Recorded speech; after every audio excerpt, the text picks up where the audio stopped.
Sometimes it seems as though all we do is fight. Life is one long struggle. To swim against the tide. To overcome opposition. To come out on top. To achieve recognition. To be awarded that winner's medal. To be a success. At the beginning, it seems so easy. It's just a case of putting one foot in front of the other. The path ahead seems clear. No obstacles. No adversaries. Just a lot of straight road with a clear destination at the end of it. But one day you stumble. You lose your footing. You fall. Why did that happen?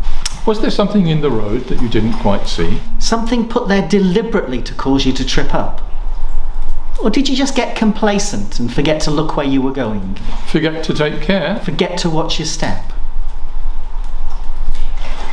Either way, it all feels different after that. You don't feel quite so secure. You tread more cautiously, more slowly. You try not to fall again. But you do fall, again and again. Of course, each time you fall, you get up and carry on. You're not the kind to just give up. You're determined. You persevere. But now the road seems somehow harder, more rugged, full of potholes, and with the occasional rock you have to circumvent. What happened to the other road? The easy road? It's far behind you now. In the past. And then you come to a crossroads. Two roads diverge in a yellow wood, and long you stand there trying to decide which one to take. One road leads steeply upwards and seems more difficult. The other stretches out as far as the eye can see, smoother and more inviting, yet it leads downwards, away from that distant hill. Away from that summit you'd set your heart on reaching. So you turn your back on the easy road, thinking perhaps you can always come back to it another day. But you can't.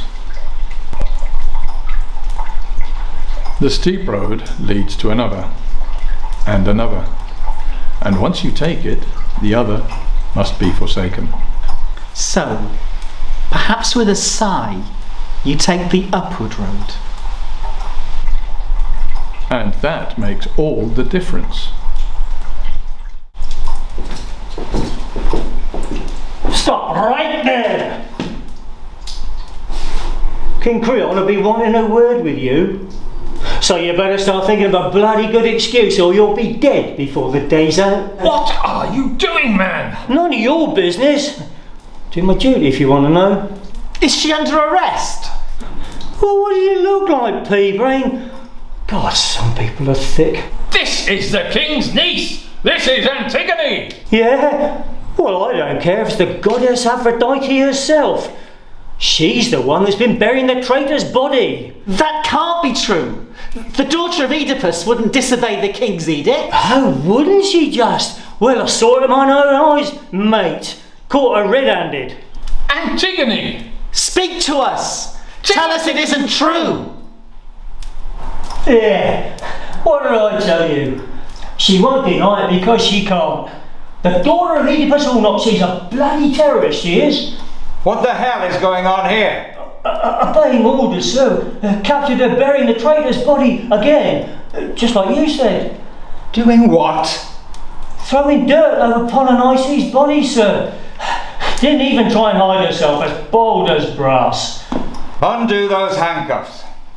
Are you sure, sir? She's a bit of a wild one. She bit my mate when he grabbed hold of her. I said, take off those handcuffs. Are you deaf, man? Yes, sir. Right away, sir. Now, wait outside. I'll call for you if I need you.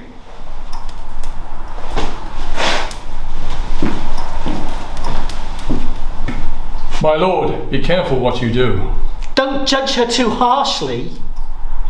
When I need advice from the likes of you, I'll ask for it. Leave us.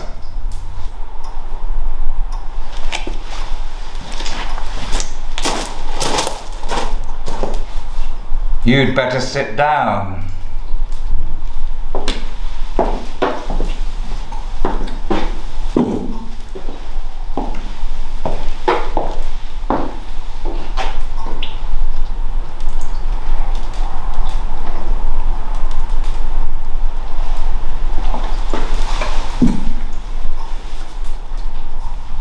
Thank you.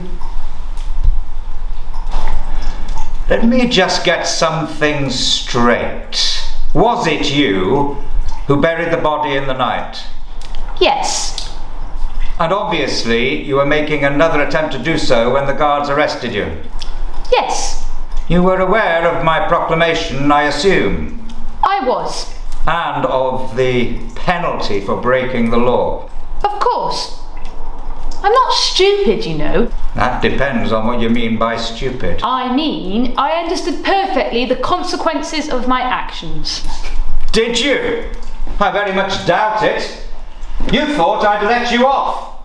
You thought I'd arranged for some kind of cover-up, didn't you? No, not for a moment. You don't convince me, Antigone. What do you mean? This is all some silly little game you're playing, isn't it? You've always enjoyed being a little bit different, a little bit unusual. You're not like Ismene. She knows how to please people. She knows how to get her own way with a bit of gentle persuasion. But that doesn't suit you, does it? Eh? You like being some kind of rebel, don't you? Eh? You hate the idea of being a conformist. It suits you to be in a minority of one. If you say so. I do say so. I've seen it time and again. Where's Antigone? Oh, she's gone off somewhere on her own, slumming it in the cafes on the West Bank with the writers and the artists, all those stoned out intellectuals planning a world ruled by peace and love. What's so wrong with peace and love? Nothing. I like a bit of peace and love myself from time to time. Sadly, it doesn't work as a means of keeping law and order in a city that's just survived a civil war. Perhaps with a bit more peace and love, there wouldn't be any wars.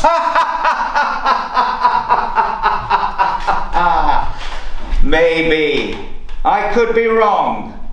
But I doubt it, given human nature. Anyway, all this is somewhat beside the point. The key question is, what are we going to do with you? I thought that was all sorted out in the proclamation. The penalty for attempting to bury Polynices is death. In fact, death by stoning, if I remember rightly. A particular favourite of yours, perhaps. Or is it hanging that really does it for you? Or beheading? There's a lot to choose from when you're king. Shut up! I'm sorry, Uncle Creon. I didn't really mean that. You're not a sadist. I know. You've been very kind to us, Ismene and me, since Father died. Of course. It's only natural. You're my own flesh and blood, after all. So was Polynices. True. But he forfeited any sympathy I might have had for him when he chose to attack his own country, supported by an army of foreigners. At that moment, he became my enemy. And enemies get what they deserve. And is that what I am? An enemy? Only if you persist in this insane and childish behaviour. Childish? Yes! Childish, Antigone. You're behaving like a spoilt child who can't get her own way. The grown-ups have forbidden you to do what you want to do, so you go out and do it anyway. That'll show them, you think. It's pathetic. Do you think anyone cares? Do you think anyone's impressed? They're not, you know. Why make yourself a martyr to such a pointless cause? I could understand it if my edict had been unjust. If I'd taken away the right to peacefully protest, or set up a series of concentration camps for some ethnic minority, something like that. I'd understand your anger and your desire to protest. But this, it doesn't make any sense, Antigone. Not to you, maybe. To me, it makes perfect sense. Explain it to me then. For God's sake, help me to see what's driving you so forcefully to your execution. Do you believe in truth, Uncle Creon? What sort of a question is that? Of course I believe in truth. I don't think you do. You spend too much of your time lying. And what's that supposed to mean? It means that you and I inhabit entirely different worlds. In my world, my brother Polynices died for what he believed in. Eteocles broke his word, his sacred oath. At the end of his year in power, he refused to give up the throne as he vowed he would do. Eteocles was a faithless liar. Polynices was right to oppose him, even if it did mean waging a war on Thebes. That's the truth, isn't it? Polynices was a violent hothead. Eteocles was a man of peace. He ruled Thebes with generosity and fair-mindedness. His every edict and action was based on justice. Polynices would have shredded that in weeks. He would have been a terrible king, a disaster. But he would have been the rightful king. You claim that Eteocles ruled with justice. I don't deny that. As a brother, I liked him better than Polynices. Much better, in fact. But it was unjust of him to deny Polynices the throne. That's the truth, and nothing you can say can change that. All right, I agree. It's the truth.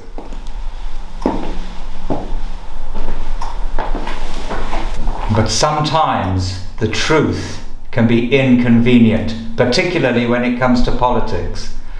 Sometimes it's better to leave truth out of the equation. Truth often gets in the way when you're trying to get things done. I feel sorry for you, Uncle Creon. Sorry? For me? Why? You have so much dirt on your hands. That's rich!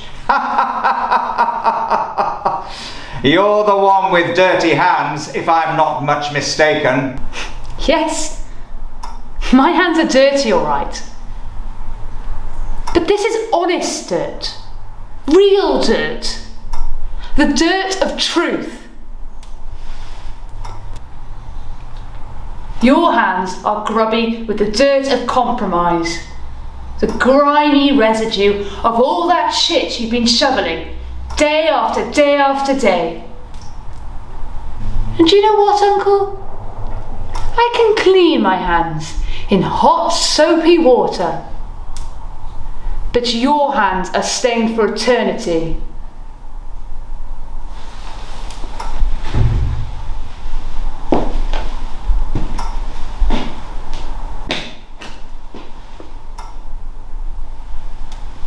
God!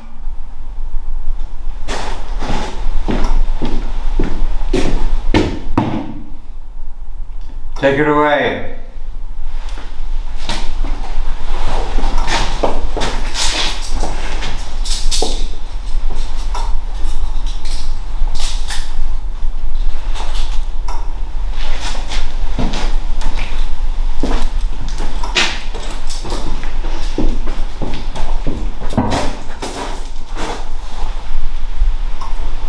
Happy now?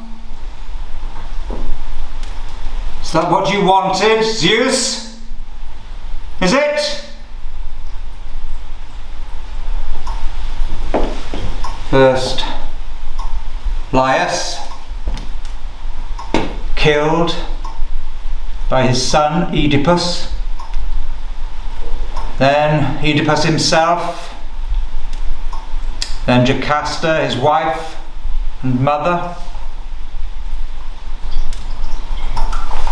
But that wasn't enough, was it? Eteocles and Polynices had to die too. And now it's the turn of the women. Is it? First Antigone, and then what? Don't you ever stop? Hey? Hey?